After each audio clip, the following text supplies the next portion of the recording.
Ikalawang araw na ng burol ni dating DPWH Undersecretary Catalina Cabral sa Quezon City.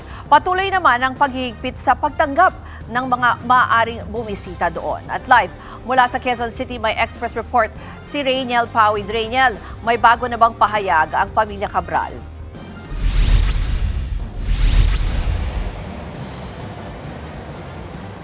Ruth, sa ngayon nga ay kahit ni isa ay wala pang kaanak nitong si dating Yusek Cabral yung humaharap sa media. Pero hindi gaya kahapon ay nagtalaga na sila o naglagay na ng isang designated chapel kung saan doon pwedeng magstay muna yung media at anytime pwede daw bumaba yung ilang mga kaanak para magbigay nga ng mensahe.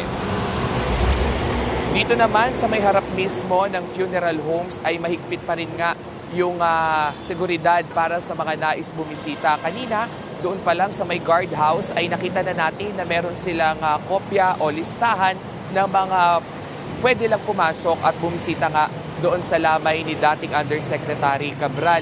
Doon sa nakita natin, nasa 100 yung pangalan na nandoon na inaprubahan naman ng pamilya. Nitong Sabado nga ng gabi ay inilabas na doon sa punerarya sa Baguio City yung mga labi nitong si Undersecretary Cabral at alas 3 na madaling araw ng linggo ay nadala na ito rito sa may Quezon City. Base doon sa pahayag ngayon ng PNP ay wala pa rin silang nakikitang foul play doon nga sa pagkamatay nitong si Cabral. Pero doon sa autopsy report naman na lumabas, nakita na yung basag sa ulo, yung pangunahing sanhi nga nung kanyang pagkamatay. Kasama na rin dyan yung mga bali na nakita sa kanyang tadyang, sa paa at sa kamay. Pakinggan natin yung pahayag ng PNP.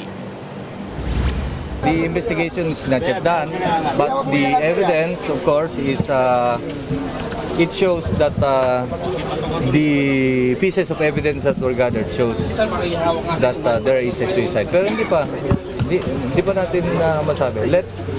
Let the investigators makumpleto yung kanyang investigation, comparing every pieces of evidence, every statement, and every footages, whether pati itong mga forensic natin and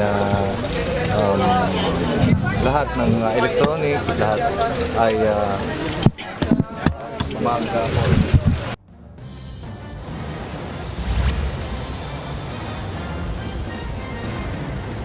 Ruth, mabalik tayo sa sitwasyon dito sa funeral house sa Quezon City.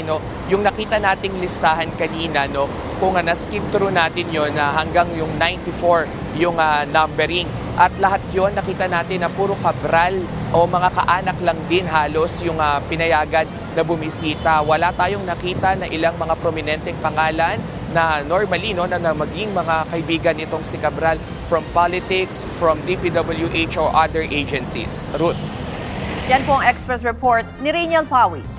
Mga kapatid, Ruth Cabal po para sa mabilis na pasada ng mga balitang dapat niyong malaman, mag-follow at mag-subscribe sa social media pages ng News 5.